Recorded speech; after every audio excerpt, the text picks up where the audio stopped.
Hello, my name is Mr. Chipman, and I teach biology and AP biology at Murray High School, Murray, Kentucky. This is 5.11 Ecological Footprints, Unit 5, Land and Water Use, AP Environmental Science. Let's talk about an ecological footprint. There's a lot that has been said about this in the last probably decade, in particular, the carbon footprint and all of this sort of thing. This is something that is real, right? It is a real idea. It's a measure of land and resource needed to support the lifestyle of an individual, population, or a society.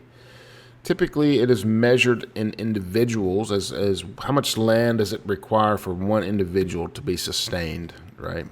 How much land does one individual require? And this is going to be different. This is particularly, this has a unit. It's called hectares per person. Global hectares per person, to be specific. GHA, if you're in the know, per person. And so this accounts for not only resource consumption, like how much food and that sort of thing, but also waste production. How much resources does a person need, and how much waste do they produce? Now, I want to be clear here because you'll notice that depending on where you live, the average global hectares per person is going to be different. And it's not that humans in one place need more things to survive. We're not talking about survival here. We're talking about lifestyle, right? And so there are some places in the world that their lifestyle needs more global hectares than a person in another part of the world's lifestyle. Very important distinction here. Very important distinction. So let's look at a couple things that are measured when it comes to ecological footprint. One of these things is resource demand. How many resources does it require, or does a person's lifestyle require? Food production, obviously an important part of that. Cropland, pasture land, energy use. This is fossil fuel consumption, any sort of renewable energy as well, electricity, anything like that. How much resources are they consuming?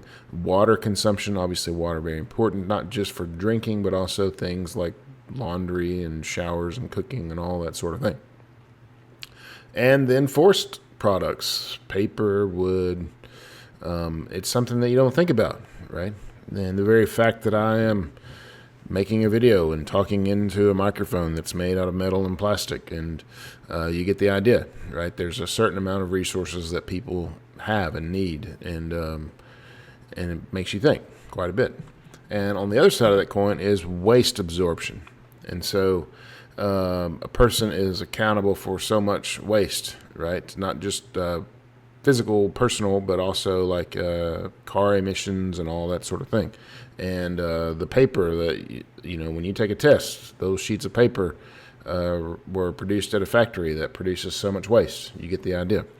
So carbon emissions, big part of this. This is going to be the largest component of most ecological footprints. Solid waste in whatever form that takes, pollutants, and so all of this has to be assimilated into the ecosystem, and this is a big component of ecological footprint. And that brings us to a couple of other ideas that we've talked about a little bit, so we need to sort of rehash. And one of these is the idea of biocapacity. This is the Earth's ability to regenerate renewable resources and absorb wastes. Right. The Earth has a particular capacity to be able to do this, to be able to produce food, to be able to absorb the waste that we produce. And so as long as our footprint doesn't exceed the Earth's capacity, we should be fine, right? Well, that's not the case, right? The people on Earth far exceed the Earth's capacity to renew resources. And this is the concept of overshoot, right?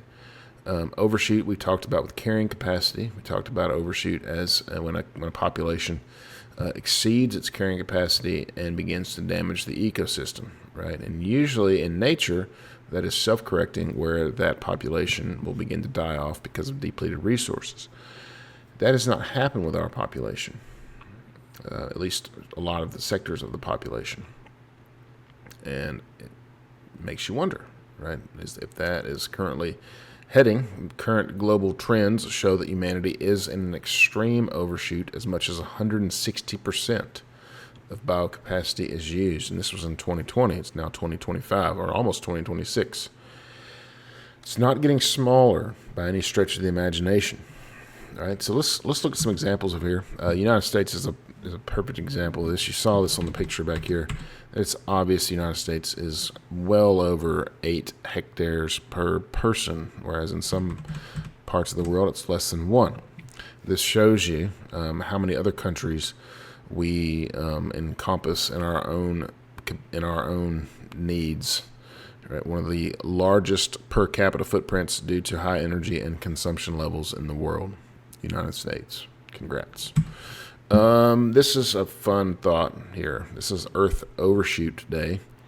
This is Global Overshoot Day, which means this marks the calendar date when the resources used exceeds the Earth's annual capacity to replenish them.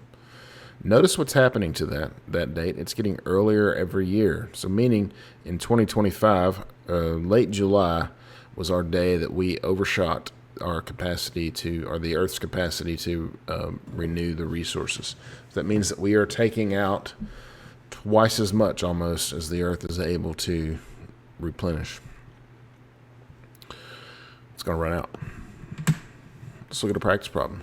Country has per capita ecological footprint that exceeds its biocapacity. What does this imply about the resource use? Well, we just mentioned that, right? Let's look at some answers here. Country consumes fewer resources. They don't.